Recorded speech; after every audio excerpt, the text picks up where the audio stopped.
Southern Turkey. Now, Ankara has called for an emergency session of NATO to be held tomorrow. This to discuss their double air campaigns in both Syria and Iraq. And for more on this story, I'm going to bring in France 24's Wasim Nasser, who specializes in jihadi movements. Now, Wasim, let's talk about really what we're seeing here on both fronts. Why are we seeing Turkey take on jihadists in Syria, as well as the PKK, who they signed a peace agreement with just a few years ago? Why are they taking them on in northern Iraq? Why now? We should know that for the Turkish government, their first enemy, their first priority is still the PKK, that they consider as a terrorist organization. The PKK made more than 40,000 victims on Turkish soil since years. And indeed, there was a peace agreement, an ongoing peace agreement, which the PKK put on hold, if I may say, after the last strikes. So the relation between the Turkish government and the PKK is very, very, very tense.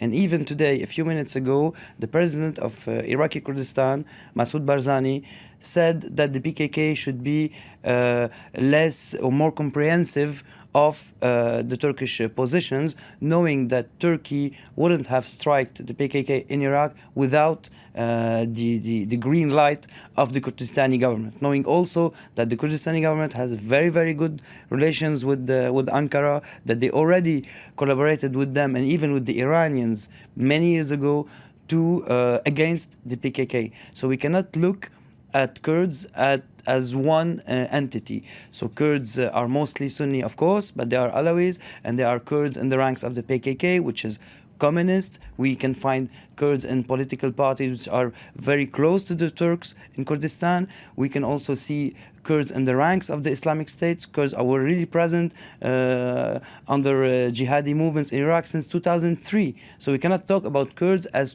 a whole, as one entity.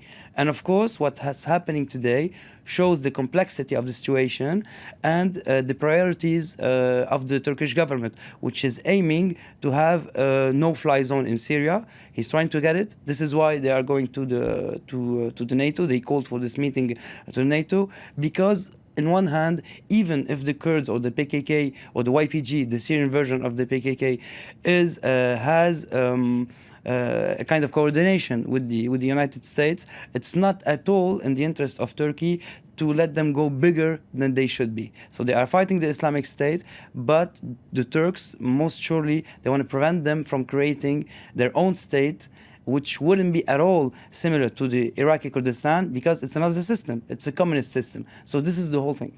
Well, it's a very delicate balance then for the Turkish government, though. Of course, it's a delicate balance because they have a less and less secure zone on their frontiers. So this no-fly zone, I guess, isn't in the interest of the Syrian revolution, as it was said years ago, but it's mostly for security reasons for Turkey, which is hit on its soil, many times by the PKK, knowing that the last suicide attempt in Suruk wasn't claimed yet by the Islamic State. But we know also that in the ranks of the Islamic State there are many Turks, many Kurds, which are Turkish too. So there's also a local.